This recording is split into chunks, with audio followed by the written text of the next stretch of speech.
murdered a family and buried them in that house, in their house.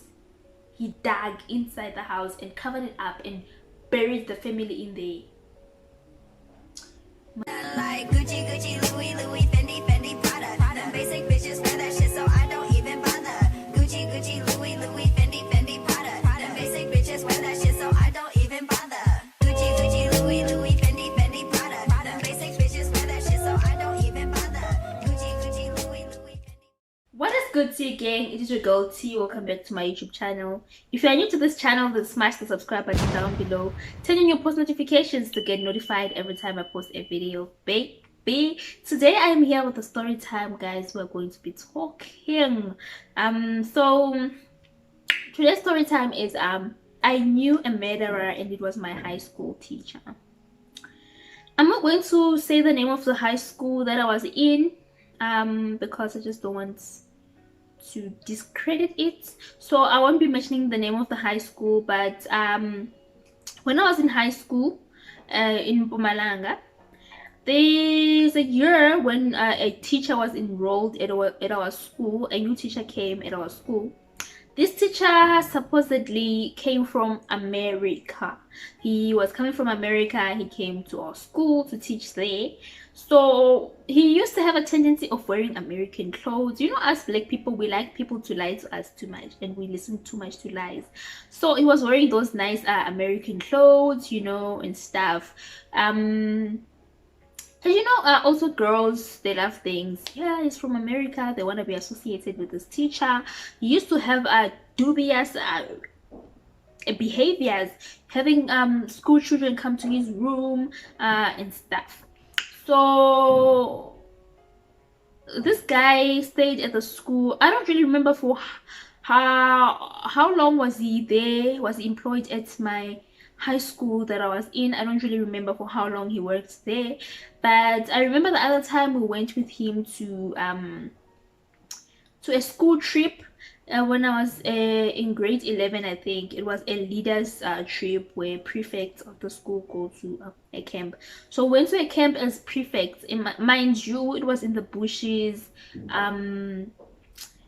a place that is almost in the middle of nowhere, where we were not actually allowed to use our phones because it was a camp. You know, it was a time for us to interact with each other, get to know each other, work in a team, and acquiring our leadership skills. So we went with him. He was there. I remember he used to tell people that he can fix laptops. We used to have students go with their laptops at his place, you know, give him your laptop, he fixed the laptop for you. He said he could fix phones. Yeah, I remember that. Okay, some time elapsed. He gained people's trust. People trusted him. We believed he came from America. Hey guys, I feel like this is a movie. When I think about it, I want to laugh. So he told us that he was connected. I don't really remember in detail what he told them, but he told us that in each and every class from grade 10 to 12, they'll be taking number 1 to number 3, like top 3 from grade 10 to 12. He will be taking top 3, and they'll be going on a trip to Cape Town. Was it Cape Town or Durban? Cape Town or Durban, and it will be a sponsored trip just for the top learners. So we're taking top learners in the commercial stream, the people doing commercials, top 3 of commercials, and top 3 of science students. So I remember I was so excited because I knew I was going to be in the top 3.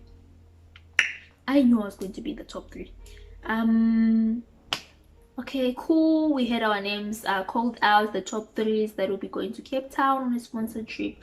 We're so excited that, oh my god, I'm going to Cape Town. That time I hadn't been to Cape Town before in my life, so I was so excited. I was so happy that, yeah, I'm a top learner, I'm going to Cape Town. This guy promised us heaven on earth. This teacher, heaven on earth. He even said, yeah, very important people were coming. It's a separate promise he made from the one of top 3 learners. These were things that he was saying were going to happen and that we were preparing for. Okay, cool. We're still, preparing for a sponsored trip. We're excited, we're happy. And he had also told the school principal that he had SABC people coming to the school, guys. Hey, like I can't believe we were so dumb to believe all the things this guy was saying. Like, we were so dumb to that extent to believe this person. Hey, I remember that time we cleaned the school. It was a very small private school. We cleaned the school, guys. We cleaned the school. Learners were required to clean the school. It was good. We cleaned. Even got a pole to put the flag, South African flag, because I remember it wasn't functioning properly. We put the South African flag. Yeah. And now the following day is the day where the people he promised would come were supposed to come. The SABC people and everybody. Like he was saying, it will be good exposure and to advertise the school, and stuff like that. We're so excited. Hey, teachers came to school dressed well. Whoa. Some teachers that we never knew that can dress well were dressed so well. They were so clean. People smelling good, Some teachers that you always see that they're always flopping when it comes to dressing. That day, teachers were looking nice. I won't lie. Teachers were looking nice. Okay. Where is that teacher now? I don't remember. He was Mr. Bandman. I don't remember his name, but I think his name was Vusi. If it was even his real name, we don't know. Okay, where is he? Batung is nowhere to be found. Hey, Mugai is nowhere to be found. Teachers came to school. Teachers are dressed nicely. Teachers are looking nice. Teachers are looking good. Are looking fresh. People are smelling good. Where is Vusi? It's nowhere to be found, guys. He looked. We just realized the person has disappeared. That time, mind you, I told you that he said he was fixing laptops and phones. People's phones, people's laptops, people's iPads gone with him. He left with all those things. Hey, man. Some days after, we hear this guy who was here. He was on the run from Swaziland. He had committed crimes in Swaziland. Imagine that. He had committed crimes in Swaziland. Until today, I don't even know what kind of crimes he committed in Swaziland, but we heard that he committed crimes in Swaziland and he was on the run. And the place where I was learning, it was very, very close to the Swaziland border.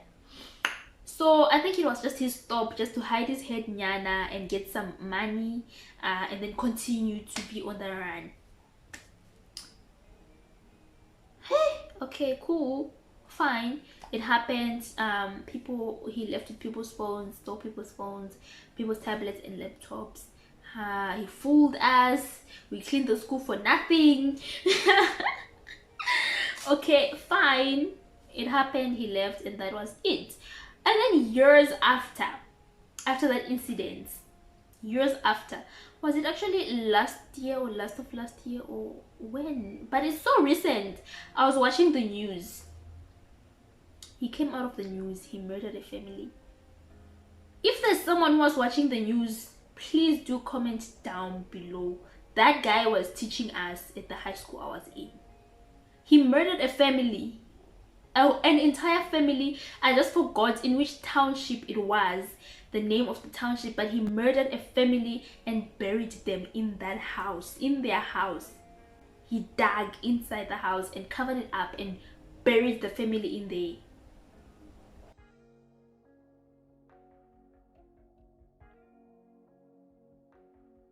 My heart, when I was watching the news, my heart sank. Like, I knew this guy. I interacted with this man. This man was teaching us. We went to the bushes with this man. At a camp in the bushes.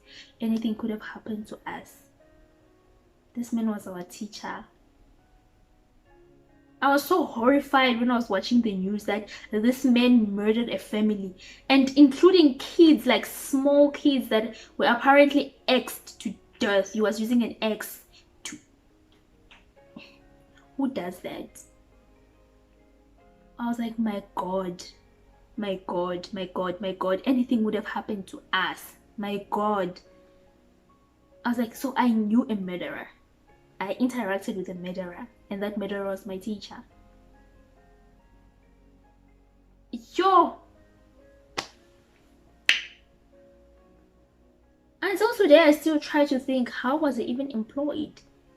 How did that happen? Because, damn it, I interacted with a murderer. Anything would have happened to us, any one of the school kids, but nothing happened, fortunately. But yeah, he was a murderer. We found out that he killed the family and buried it inside the house, in one of the townships here in South Africa. So it was a bit shocking that I actually interacted with the murderer, someone who's so not mentally stable, because how could you kill a small child and using an axe and bury them inside the house that you're staying in? Who does that? So I think maybe he was actually having mental situations going on, you know. But anyway, it is what it is. Yeah, interacting with the murderer. I knew a murderer. Anyway, guys, how is it Pelly in this world? But I hope you guys enjoyed this video. If you enjoyed this video, give it a thumbs up, share it with your family and friends, and subscribe to my YouTube channel. Leave your comments in the comment section. If you have any video suggestions, then let me know in the comment section, and I will see you guys in my next video. Bye.